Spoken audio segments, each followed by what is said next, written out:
Alors, cette saison, moi en fait, même si ma tête est plutôt irlandaise, mon père est syrien et ma mère est belge. Et ça faisait des années que j'avais envie d'explorer le Moyen-Orient. Et en ce moment, ça m'a paru nécessaire de raconter le monde arabe autrement. C'est-à-dire aujourd'hui, on est dans une imagerie du monde arabe médiatique qui est quand même assez répétitive, c'est toujours la même. Et j'avais envie un peu d'échapper aux imageries médiatiques des barbus à Kalachnikov qu'on a aujourd'hui tout le temps et de raconter le monde arabe différemment. Donc j'ai fait appel à une chanson que j'écoutais quand j'étais enfant, que je ne comprenais pas, qui s'appelle Al-Atlal, qui veut dire les ruines.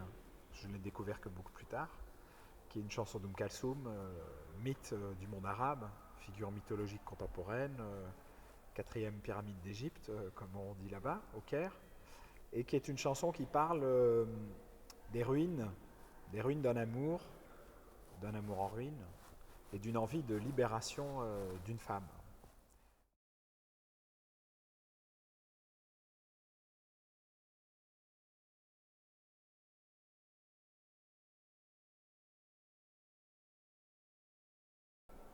Alors moi, quand j'avais envie de raconter les ruines du monde arabe, je n'avais pas envie de parler de quelque chose de mortifère.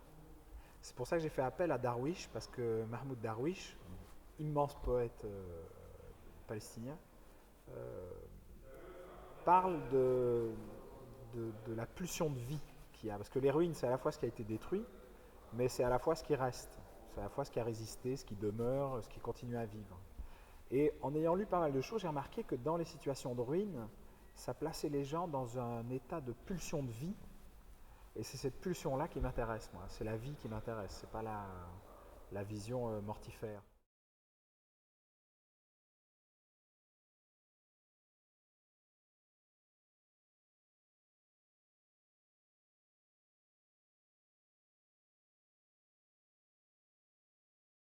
Souvent, le problème, c'est que le théâtre politique est un théâtre en colère.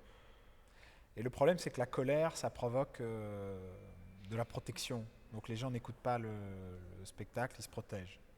Et moi, je ne suis pas en colère. Je suis conscient, lucide, mais en même temps, je pense qu'on a besoin d'espoir. Et moi, ce qui me paraissait politique dans le projet que j'ai envie de faire, c'est que je trouve qu'on est dans un moment où on a besoin de faire du lien. C'est qu'on est dans une période où on a tendance à scinder de plus en plus, à cliver.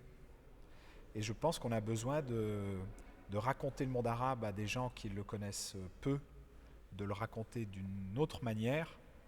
Et on a besoin aussi de pouvoir peut-être emmener des gens au théâtre qui n'y vont pas forcément.